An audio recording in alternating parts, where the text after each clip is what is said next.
I'm not exactly sure the first date or time I met him, but I do recall thinking, what beach did this dude step off of? It wasn't long, though, before we realized what talent he had.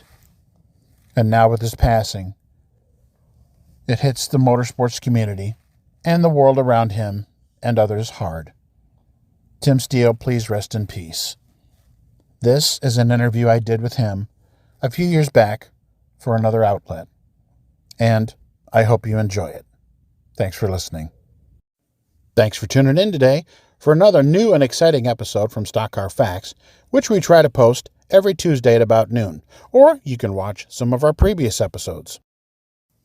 As we noted before, we were Supercars Today TV, but to better reflect our content, the fine folks at Stock Car Facts graciously gave us their name as they were unable to continue.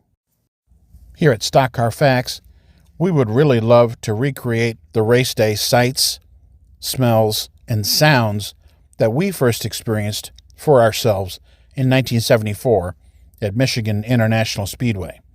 But unfortunately, that's not possible here. However, we can do the next best thing in that we can share with you what happened at these events, and we can talk to those people who created those memories. Or, those facts. So we'd appreciate it if you sit back and relax and enjoy this latest episode today of Stock Car Facts with me, your host, Kevin Schwarzy. Oh, and by the way, later, you'll have a chance to comment on this content. And, if you haven't already, please hit the like button as well as the follow bell to be notified of brand new shows right here. And we'd appreciate it if you'd share this on all of your social media platforms. Thank you. Who is or who were or who are your heroes? That's a pretty hard question. It's there's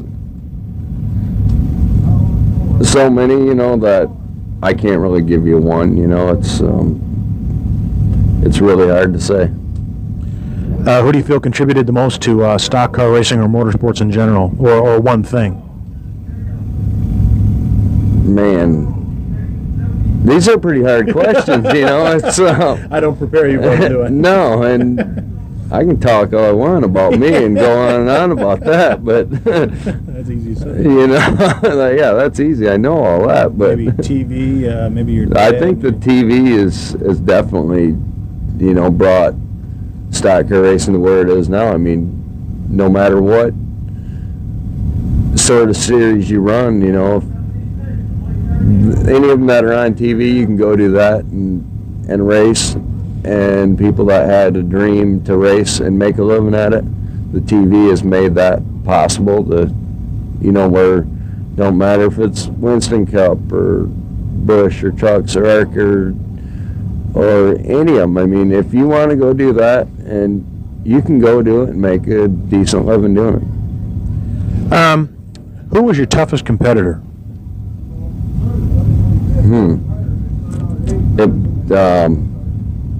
It depends what I was racing. Who stands on your mind most? That you can think of off the top of your head that gave you the... I remember racing motocross, and Jeff Stanton and myself, we were going pro at the same time, and him and I motorcycle racing, that was really my first love, and you don't know how much I miss that, but I'd have to say Stanton, because we went back and forth all the time. Do you have a favorite track? And if so, where is it? It'd have to be the next one we're going to. I don't really have a favorite one. We're at Toledo this weekend. This is my favorite track for the weekend. You can't go there and, I don't like this place. If you got that sort of attitude when you walk in the gate, you're not going to run good. It's, it's a psychological thing. Where you're at, it better be your favorite racetrack, but on the top of my list, I'd have to say Pocono. What track is giving you the most fits? Or the most problems? Toledo. That's where we're at. This place is, I've always been good here, and this place, it's giving me a lot of fits. What are your hobbies? Do you have any other than racing? Snowmobiling, fishing, racing. Is this where you dreamed you'd be as a little kid? No, like I told you, when we talked earlier, it was depending on what I was racing, that's what I was going to do to be, I was going to be the best there was in that series. If it was motorcycles or jet skis, it didn't matter. That's what I was doing. That's what I was going to be the best at. And, it didn't matter anything that went done. It won every place it went. I mean, you can look back through all the stuff, and my mom has more stuff that,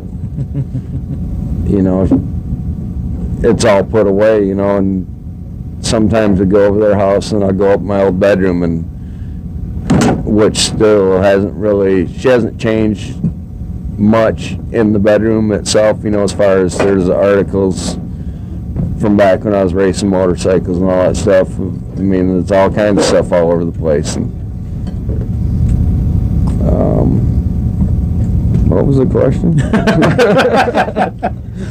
I'll get to the last one. If you could change anything about the sport, what would it be if you had the power?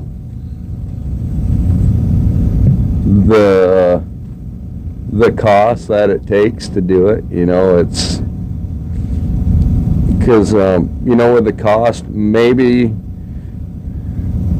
there's a lot of people, it's not a maybe. There's a lot of people, because of the cost, they're not able to get themselves in the right situation to pursue their ultimate goal of racing or whatever. And if the cost wasn't so high, they might be able to do that.